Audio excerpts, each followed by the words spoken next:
नमस्कार मित्र। आज ये भी आई है म्यूचुअल फंड का सलाह देने।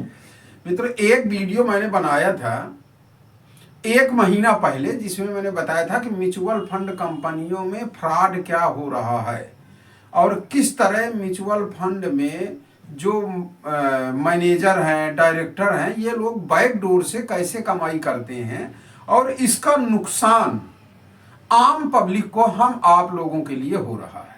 हालांकि म्यूचुअल फंड जब बनाया गया तो एक अच्छे उद्देश्य से बनाया गया, क्योंकि उस समय देश में FII बहुत आ रहे थे, तो विदेशियों के हाथ से, चूंकि वो इंस्टीट्यूशनल थे, एक साथ मिलकर खरीदारी कर रहे थे, तो हमारे यहाँ म्यूचुअल फंड कंपनियों ने जन्म लिया और लोगों को अच्छा लाभ भी मिल सकता था, ऐसा उसका कॉन्सेप्ट था।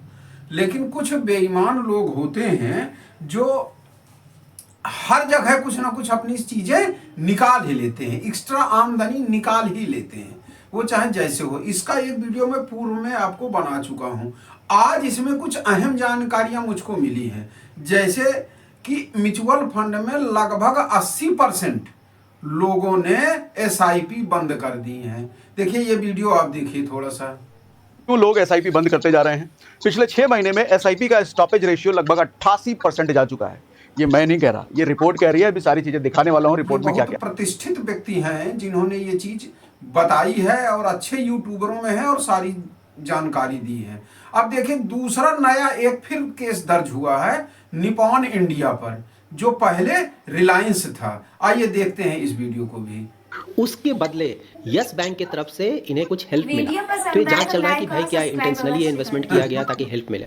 तो हेल्प क्या मिला? जन 2017 में यस बैंक ने 500 करोड़ का कैश क्रेडिट दिया रिलायंस होम फाइनेंस को। तो नंबर 1। नंबर 2, अक्टूबर 2017 में यस बैंक ने एक और फैसिलिटी दिया इस ग्रुप को 2900 करोड़ का in form of investments, NCDs में इन्वेस्टमेंट। और इन इन्वेस्टमेंट्स को या फिर एनसीडीज को इशू किया गया था Reliance capital, Reliance home finance और रिलायंस कॉमर्शियल फाइनेंस के द्वारा। तो ये जांच चल रहा है कि भाई ये जो इन्होंने यस बैंक ने जो फैसिलिटीज दिया, क्या उस फैसिलिटीज को लेने के लिए उनके यस बैंक के बॉन्ड्स में रिलायंस कैपिटल के जो ग्रुप कंपनीज हैं उन्होंने अपना इन्वेस्टमेंट किया, क्योंकि उस समय रिलायंस म्यूचुअल फंड ने भी अपना इन्वेस्टमेंट किया था। तो इसीलिए निपॉन पे ये जांच चल रहा है, अभी चल रहा है। लेट्स सी इसका आउटकम क्या होता है। किस तरह से ये एक दूसरे को परस्पर फायदा पहुंचा रहे हैं।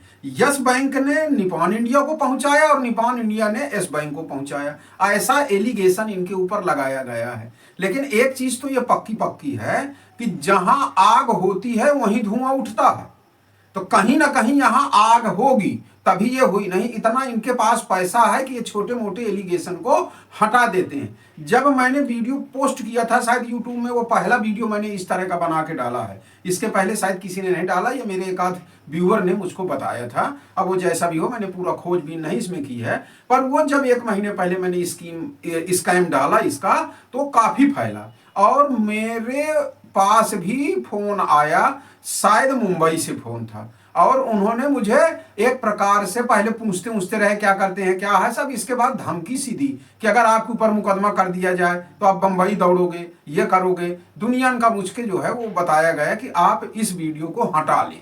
तो मैंने कहा ठीक है, जो मुकदमा होगा मैं आऊँगा, देख लूँगा, जेले तो जाऊँगा, आप काहे परेशान हो रहे हैं। तो मैं उनके किसी धमकी से नहीं डरा। और एक चीज़ तो है ही है कि जो वीडियो मैं पोस्ट कर देता हूँ उसको कभी भी डिनाई नहीं करता, हटाता नहीं हूँ। पढ़ा है सो पढ़ा है, उसमें कोई चीज़ ऐसी है ही नहीं कि भविष्य में मुझे कोई गलती निकल जाए।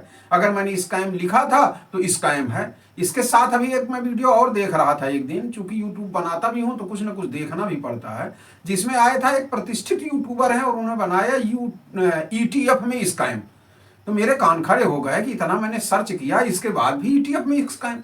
उसको मैंने पूरा देखा, कहीं कुछ भी नहीं था, केवल स्कैम लिख के अपना वीडियो उन्होंने प्रमोशन कराया। इससे हमारे यूट्यूबरों में विश्वसनीयता भी थोड़ा कम हो रही है। लेकिन खैर धीरे धीरे उनके सब्सक्राइबर और उनके जो बेस हैं वो अपने आप कम हो जाएंगे। और इस तरह के वीडियो को आप तुरंत डिसलाइक करिए। अगर मेरी भी बात गलत हो तो उसको भी डिसलाइक करिए। और अगर आपके सामान्य रूप से समझ में आए तो इस वीडियो को जरूर लाइक करना है और ज़्यादा से ज़्यादा लोगों को भेजना है, ताकि जो ये फंड मैनेजर हैं ये दिमाग इनका ठीक रहे कि अगर लोगों ने अरबों खरबों रुपए इनको दिया है तो इन्हें ठीक रूप से मैनेज करना चाहिए। ये वीडियो मेरा आप जरूर पूरा देख लीजिएगा कि मैंने क्या कहा था। देखिए थोड़ा सा इस वीडियो को देख लेते हैं जो पूरा 1 महीने पहले मैंने डाला था, इसकी झलकी देखिए।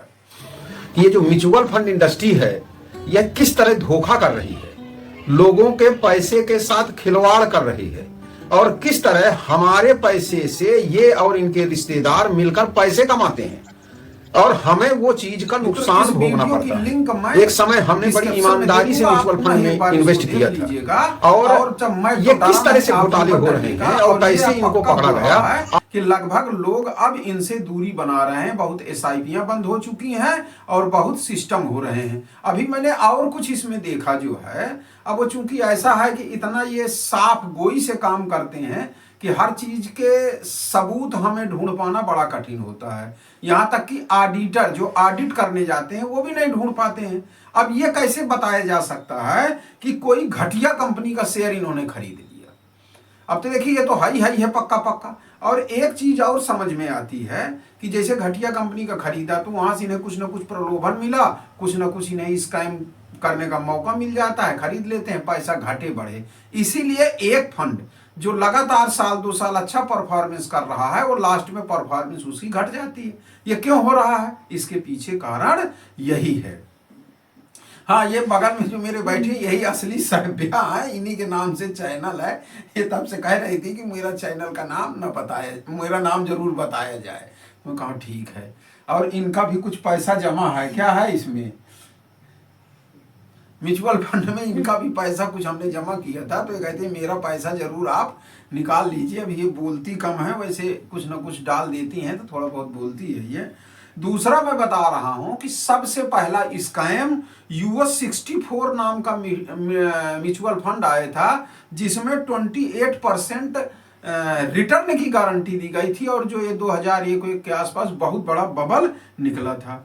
तो हमने इसमें लगभग हर चीज पहले वाले वीडियो में भी मैंने काफी क्लियर किया था और इसमें भी क्लियर हो रहा है कि देखिए किस तरह निपॉन इंडिया ने यस बैंक को फायदा पहुंचाया, उनके घटिया शेयर और घटिया जो है सामान खरीद लिए और जो है दूसरी तरफ से उन्होंने उनको गारंटी वगैरह देके, बैंक का काम है गारंटी देना, उनको भी लाभ पहुंचाया। आपने ध्यान से देखा होगा। तो इस तरह एक चीज ये क्लियर है कि फंड मैनेजर ही चाहे तो सही है और चाहे तो गलत है।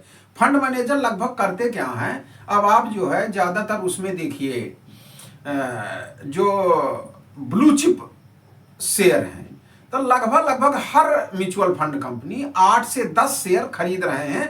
वो इनके भी पोर्टफोलियो में है, उनके भी पोर्टफोलियो में है। तो ये मैनेज क्या करते हैं? ये मैनेज नहीं करते हैं और अपनी इज्जत बचाने के लिए कि कहीं हमारी गड़बड़ी सबके सामने ना आ जाए तो रिस्क नहीं लेते हैं। अब म्यूचुअल फंड में फंड मैनेजर इसीलिए नियुक्त किया जाता है कि रिस्क लेके कुछ नए शेयर खरीदे। तो आप A to Z सारे उठा लीजिएगा, सब में लगभग यही मिलेगा कि यही 8-10 कंपनियों के शेयर सब लोग खरीद रहे हैं, चाहे वो ब्लू चिप शेयर हो चाहे मिड कैप शेयर हो। आज आपको मैंने बहुत सारी जानकारियां देने की कोशिश की है।